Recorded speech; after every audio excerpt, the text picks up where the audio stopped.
Si pour eux l'exemple de deux hommes, nous avons donné à l'un d'eux 2 jardins de raisins entourés de dattiers et avons placé d'autres cultures entre eux.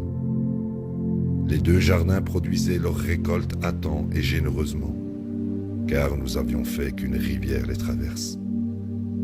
Une fois après la moisson, il dit en se vantant à son ami, « Je suis de loin plus prospère que toi, et j'inspire plus de respect aux gens. » Quand elle entra dans son jardin, il fit du tort à son âme en disant, « Je ne pense pas que ceci finira un jour.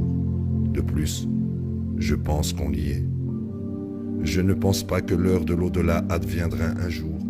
Même si je suis ramené à mon Seigneur, je serai assez intelligent pour en posséder un autre encore meilleur là-bas. » Son ami lui dit, tandis qu'il discutait avec lui, « As-tu mécru en celui qui t'a créé de poussière, puis d'une minuscule goutte, puis t'a parfait en un homme?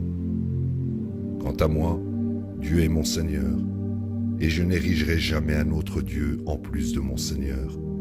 Quand tu es entré dans ton jardin, tu aurais dû dire, ceci est ce que Dieu m'a donné.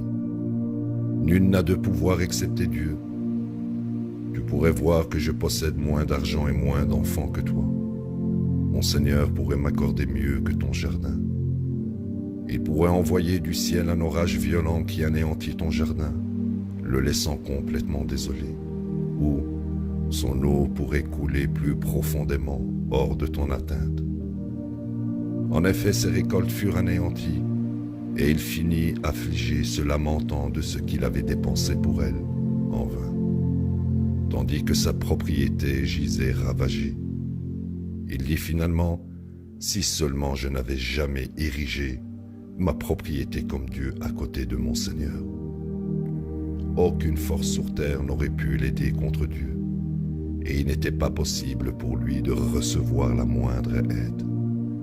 C'est parce que le seul vrai Seigneur et Maître est Dieu. Il pourvoit la meilleure récompense et avec lui est la meilleure destinée.